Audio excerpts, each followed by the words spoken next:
શિનોર તાલુકાના દિવેર ગામે પતિએ ધારિયાના ઘા મારીને પત્નીની હત્યા કરી દેતા સમગ્ર પંથકમાં ચકચાર મચી જવા પામી છે. શિનોર તાલુકાના દિવેર ગામે રહેતા જસ્મીન પાટણવાડિયાએ 6 વર્ષ અગાઉ ભરૂચના વગોસના ગામની વતની સીમા પાટણવાડિયા સાથે કોર્ટમાં પ્રેમ લગ્ન કર્યા હતા.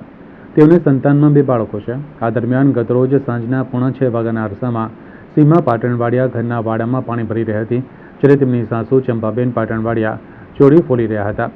આ દરમિયાન જાસ્મીન પાટણવાડિયા ઘરમાંથી ધારીઓ લઈને વાડામાં ઝાડી ઝાંખરા સાફ કરવા માટે ગયો હતો. આ સમયે વાડામાં પાણી ભરી રહેલ સીમા પાટણવાડિયા અને તેમની સાસુએ કહ્યું હતું કે અત્યારે કેમ ઝાડી ઝાંખરા સાફ કરો છો, તેમ કહેતા જ એકાએક ઉશ્કેરાઈ ગયેલા જસ્મીને પત્ની સીમાને ગળા અને જડબાના ભાગે ધારિયાના 2 ઘા ઝીકી દેતા તેનું મોત નીપજ્યું હતું. અને 2 વર્ષના માસૂમ હેનેલને મારવા જતા ચંપાબેને ખેંચી લેતા હેનેલને સામાન્ય ઈજા પહોંચી હતી.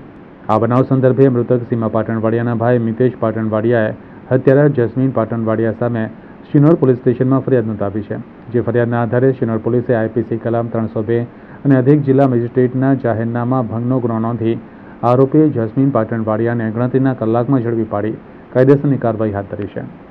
ઉલ્લેખનીય છે કે દિવેર ગામે પતિએ કરેલી પત્નીની હત્યાના પગલે 2 માસૂમોએ માતાની છત્રછાયા ગુમાવી દીધી છે. એટલું જ નહીં, પોલીસે હત્યાના ગુનામાં નિર્દોષ બાળકોના પિતાની ધરપકડ કરી લીધી છે, જેને લઈને 2 માસૂમ બાળકો હવે નોંધારા બની ગયા છે.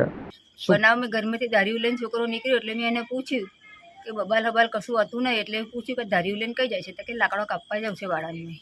અત્યારે નહીં કાપવા રવા દે, પછી કશું થયેલું નહીં એટલે આપણને થોડી ખબર કે એ મારી દેવાનો છે એવું. એને તો ડાયરેક્ટ જ ઝટકો વાળા પાણી ભરતી હતી બહુ, તો એ મારી દીધું. પછી પોલીસને કે પછી 2 પીતું કલા મારી વહુને મારી નાખી, દોડો પછી એ નાહતો દોડતું પકડવા લાગ્યો, નાહી જશે, પકડો એ બૂમો પાડી એટલે બહાર આવતો પકડી લીધો. તો પોલીસને જાણ કરી, 108ને જાણ કરી. પોલીસ પકડી ગઈ ખરી? તો પોલીસ પકડી ગઈ.